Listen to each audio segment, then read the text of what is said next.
दान तपः चैव नात्याज्यम इति चापरे। यज्ञो यज्ञ का कभी त्याग मत करना।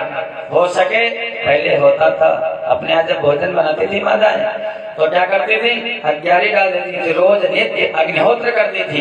हो सके घर में भले को छोटा हवन करना, लेकिन तो आहुतियां जरूर डालना, ये मेरा निवेदन है। यज्ञ अगर वो नहीं कर पाना तो जैसे कोई दरवाजे पर भिक्षुक आ जाता है उसको भीख जरूर देना। दुकान पर आ जाता बात भेजी की, अरे एक सिक्का डाल देना, एक पेड़ा डाल देना, लेकिन उसको विमुख मत जाने देना दरवाजे से। कोई अतिथि देवो भव, नहीं इतना कर पाना, चिड़िया पक्षी उनको चावल का दाना डाल देना, वो भी भूत यज्ञ है। चींटी को दाना डाल देना, मछली को दाना डाल देना, ये भी एक भूखे को भोजन कराना। महाभारत में कथा है उसकी, वो भी क्या है, वो भी भूत यज्ञ हो जाता है महाराज। कहते हैं यज्ञो दानम, यज्ञ का कभी त्याग मत करना। फिर दानम, दान का कभी कुछ न कुछ देते रहोगे। जब कुएं में अगर पानी निकाला नहीं जाता तो पानी सड़ जाता है, और धन अगर तुम्हारे पास है, भगवान ने दिया है तो धन देते रहना। जैसे जितने उलझोगे उसको महाराज उतना ही वो आता रहेगा। आपके पास जो चीजें दे दी जाती हैं वो दिन दोनी दिखलाती हैं। गंगा स्नान दान दुष्का, दो बातें वृथा न जाती हैं। दान देने में तो थोड़ा कष्ट होता है, लेकिन जब दे दो तो बड़ा आनंद आता है। जैसे गेंद को फेंको तो गेंद अगर दीवार में मारो, जितनी स्पीड से मारोगे उसकी दोनों स्पीड से वापस आएगा। ऐसे दिया हुआ दान दोनों स्पीड से वापस आता है। यज्ञ दानम। एक थे कोई सेठ जी, जिन सेठ जी का नाम था दानचंद। अब वो दानचंद नाम दानचंद, लेकिन कितने कंजूस। कभी तीर्थ व्रत कहीं जाते, पास में गंगा जी थी, कभी जाते नहीं थे। एक ने पत्नी ने बहुत कहा, अरे कम से कम गंगा नहा के आ जाते। सेठ जी चल दिए गंगा नहाने। सोचने लगे कहाँ नहाए कहाँ ना, हर की पौड़ी पर तो पंडालों पर जाएंगे।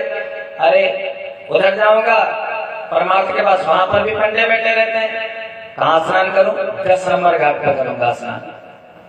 आप लोग गए होंगे गहरे द्वार तो जानते होंगे, जो लोग जाते रहते हैं। न जाना अब की जाना तो देख ले, 10 नंबर घाट पर वही महाराज केवल वो जाकर के जल समाधि दी जाती है, कोई नहाने आने नहीं जाता। कहने लगे 10 नंबर घाट पर स्नान करेंगे, वहां पर कोई आता ही नहीं है। अब गए शमशान वाले घाट पर, अवघट घाट पर। कहने का मतलब स्नान करने लगे दानचंद। जैसे स्नान, भगवान ने सोचा वारे दानचंद, चलो दानचंद को आज हम देखते छकाते हैं। दानचंद को भगवान भी भक्त की कैसे परीक्षा लेते हैं, सब जीवों की। भगवान ने जैसे वो डुबकी लगाई, दानचंद ने गंगा जी के अंदर पंडा का रूप बना लिया प्रभु ने, और बाहर बैठे। जैसे दानचंद ने देखा, सब निकाला बाहर। अच्छा यहाँ भी आ गए। कहने लगे यहाँ क्या आ गए, मैं तो हर जगह रहता हूँ। अरे कहने लगे अवघट घाट भी नहीं छोड़ा। कहने अवघट घाट इसलिए नहीं छोड़ा, अरे ज्यादा कृष्णा है नहीं, तुम्हारे जैसा सेठ को एक ही आ जाता है यहाँ पर, उसे हमारा साल भर का खर्चा नहीं पड़ जाता है। ठीक है। अब दानचंद ने कहा ठीक, जैसे बाहर निकले कहने कुछ दान करो। कहने के दान, अरे हमारे बाप दादा ने कभी दान नहीं किया, तो हमारी बात करते हो दान करो। दान कुछ नहीं। कहने के कुछ करो तो लिख दो, खाली तुम लिखवा दो। बहुत से लोग यही कहते हैं, कभी यज्ञ कराओ। एक कोई बाबा जी है, वो कहते तुम लिख दो, बस लिख दो, फिर बाद में वो जाकर के माइक से अनाउंस करेंगे, और तब तो तुम्हारी मजबूरी हो। तुम ऐसे जाते हैं बाहर ना, बद्रीनाथ, लिख दो तुम। तो कहना तुम लिख दो, फिर हम ले लेंगे आगे घर से। अब दानचंद ने कहा ठीक है। कहने के लिख दो 1000 100। कहने 1000 100 नहीं। कहने के कितने? कहने एक ढेला, एक ढेला दान करूंगा। नारायण ने कहा ठीक है, पंडा का रूप में एक ढेला लिख दो। एक ढेला लिख दिया सेठ जी ने। दान करूंगा लेकिन यहाँ नहीं, घर आकर ले लेना। सेठ जी वहां से चले, गंगा जी से घर आए। जैसे ही 1-2 दिन बीते, महाराज पंडा महाराज ने सोचा चलो चल करके, जैसे बद्रीनारायण वाले आ जाते हैं, महाराज जगन्नाथ जी वाले आ जाते हैं, चलो पूछा महाराज गांव में दानचंद का घर कौन है। पहुंचते पहुंचते पहुंच गए। पत्नी बाहर निकली, अकेले रहते थे, पत्नी थी, अपना 2 लोग थे। पत्नी निकली, कहने लगे दानचंद कहाँ है? कहने लगे दानचंद, पूछने आई दानचंद से, कहने लगे दानचंद, कहने कह दो जाकर के तबीयत खराब है, आ नहीं पाएंगे, मिल नहीं पाएंगे। पंडा जी ने कहा जब तबीयत खराब है यजमान की तो हमारा भी तो धर्म है। हाय मेरा यजमान, अभी जाता हूँ डॉक्टर को बुला करके लाता हूँ, दवाई करवाऊंगा। कहने लगे अच्छा जाकर के कह दो।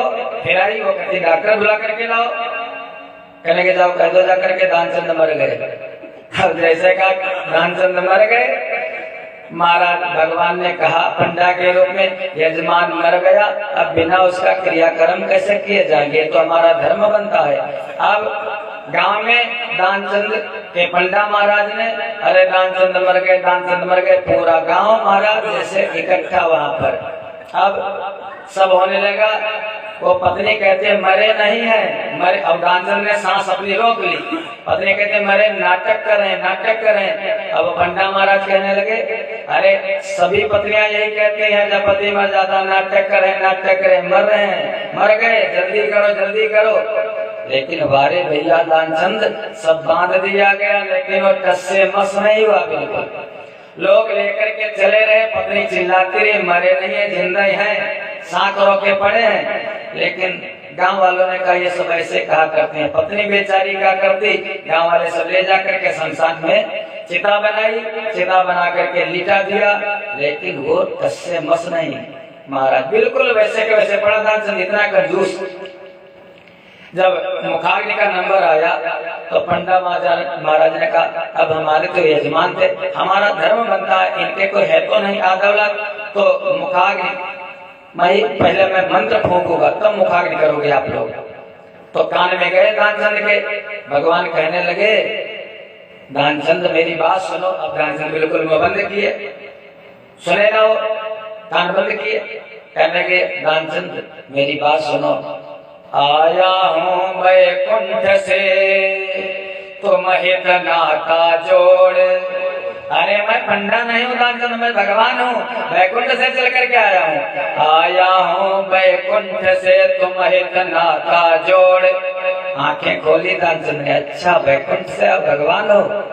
भगवान कहने लगे अरे वरदान मांग लो कुछ हमसे। दानचंद ने कहा दे दोगे? भगवान ने कहा अरे मैं तो परम जो मांगोगे वो दे दूंगा। दानचंद कहने लगे फिर?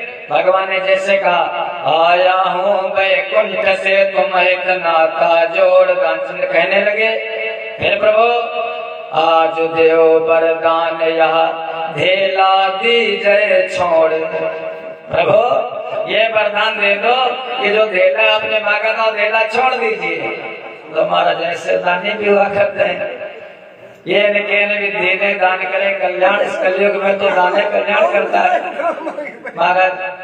तो यज्ञो दानम तपः चैव न त्याज्यम इति चापरे। अगर दान नहीं करोगे तो धन की 3 गतियां होती है। कौन?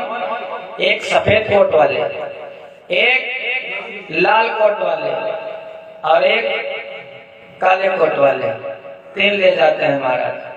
अगर आप लाल कोट वाले को देते रहे, लाल कोट वाले हमारा सब लाले कोट वाले रहते हैं, अगर लाल कोट के चक्कर में पड़े तो सफेद कोट और काले कोट से बच जाओ।